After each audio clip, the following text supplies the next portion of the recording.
Yes. My question is about the public sector unions.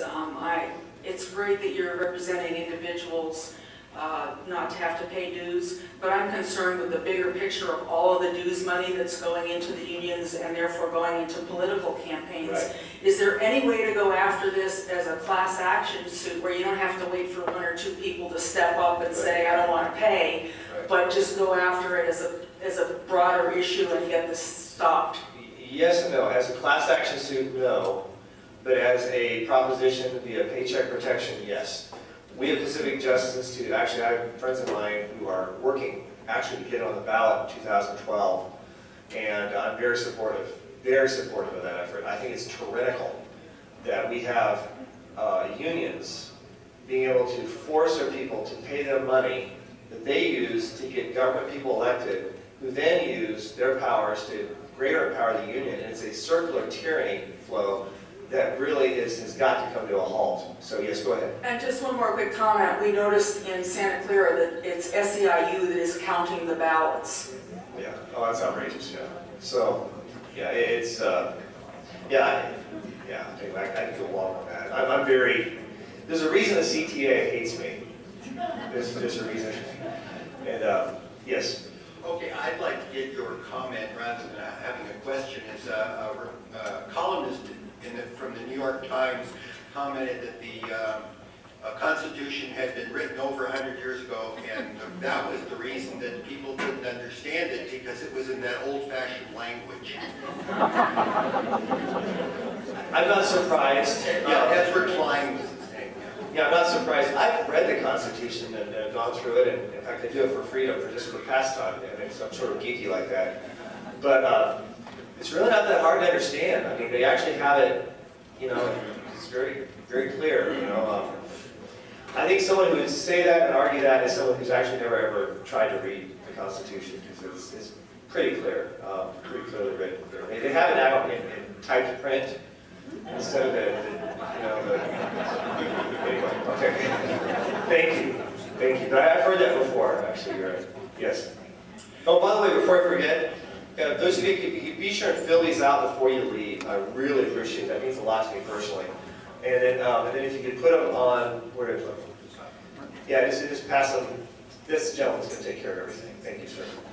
Appreciate it. Okay, yes. Yeah, what's your timeline for filing a lawsuit to get California off of debt-based Federal Reserve notes and back to a constitutional money system?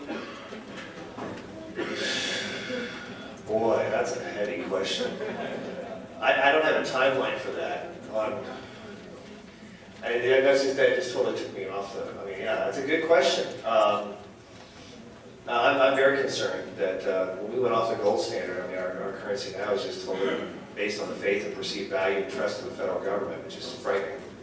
So yeah, I think that's, and I think that we're gonna come, I think with many of the liberal quadrants, their basic projection of what they want to see happen, I think in the long run, is eventually the devaluation of the dollar and a world currency, which will put the United States in a back seat and put us in a very, very weak relative financial position for the rest of the world for a while. So I think that's a real serious concern. I know there was actually a lot of serious talk about creating a North American currency with Canada, United States, and Mexico, but then the housing, some of the crises and things, to sort of put that on hold for a while, I think, but I don't know. So that's something else to watch for, and that's not something that some, weird group late at night on some radio station came up with. I mean, that's reality. That was something that was aggressively being pushed. So anyway, thank you. Yeah, also let me just touch on something else too. I ought to mention this real quickly. I remember I used to think when people would say, the Supreme Court and everything, we're gonna end up, they're gonna declare us under the United Nations and under international law, and that our Constitution is gonna be worthless. And I would just shake my head and I'd think, these poor trilateral commission extremists, they're just uneducated. They don't know that our Constitution is the highest law in the land. That would be unconstitutional for them.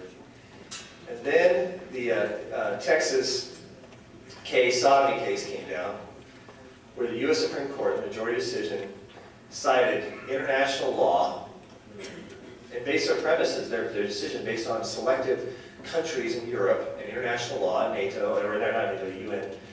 And then on a radio program, I said, you know, for all those Trilateral Commission fear bugs out there, I just want to apologize to each and every one of you, because apparently you were right and I was wrong. And there is a significant, serious threat as to the survivability of the Constitution when we have Supreme Court justices willing to trump the Constitution by referencing laws from other countries and the United Nations resolutions. So anyway, I just had to throw that in there. Yes. I'd like to ask whether the scope of your activities would include the biggest constitutional question of all, which would be the qualifications for our president to hold his office. Yeah, that's a real good question. There's others who already jumped on that one, and we have Pacific Justice too.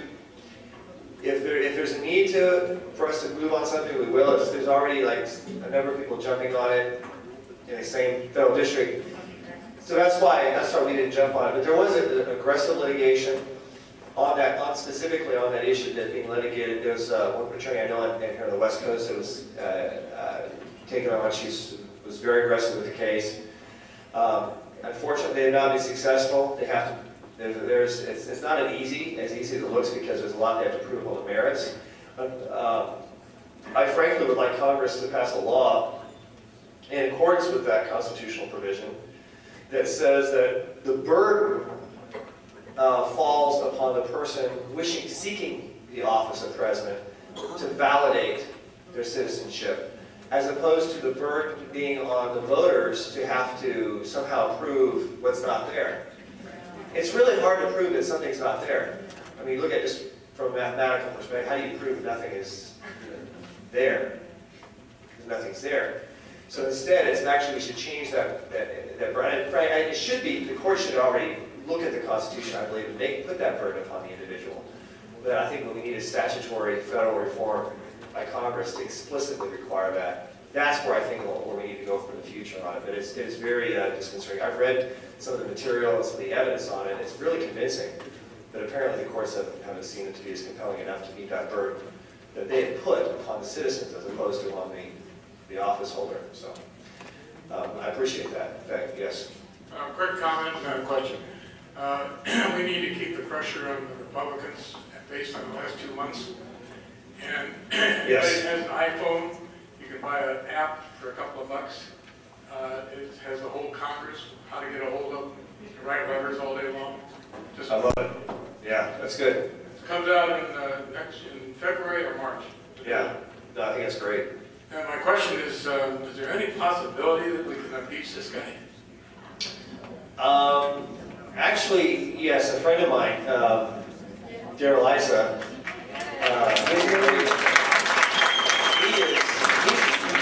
let me tell you about Darrell. He's not just a showman. He's not a guy who's doing political posturing. Because some people that are, rah, rah, rah, rah. Okay, how am I doing the polls? Okay, rah, rah, rah, rah. And then they'll change their cheer to something else depending on the polls. Darrell Issa is a man with a vision and a mission, and he's going to stick with it until he uncovers every rock of corruption. And I think the likely scenario is more likely. Of course, I didn't predict that Davis was going to be successfully booted out of office either, so I was wrong there. But I think that the more likely scenario is that I think Obama will be greatly weakened. It's really hard to boot a president unless you've got something directly nailing him. You may have some people being forced to quit. I mean, his chief of staff, it's not a mistake that he's running for mayor of Chicago. I mean, he had the bullets, the guns pointed at him, and he knew he was going to lose. Yeah, the attorney general, gosh, I'd love to see him removed. Now it looks like he's going to be under pressure, rightfully so. So I think we'll see him weakened, and in the next 2 years, I think that's going to be only greater encouragement for him to be removed from office. So that's a possibility. We need to keep our focus on as we see things come out through Darrell Issa and his committee's coming out with. I think we need to blast that stuff out and start to get it distributed so people are, because you can't rely on the media. Fox News does a great job. We can't just rely on Fox News. We have to get the information out. Yes. In the healthcare law, even if the individual mandate gets over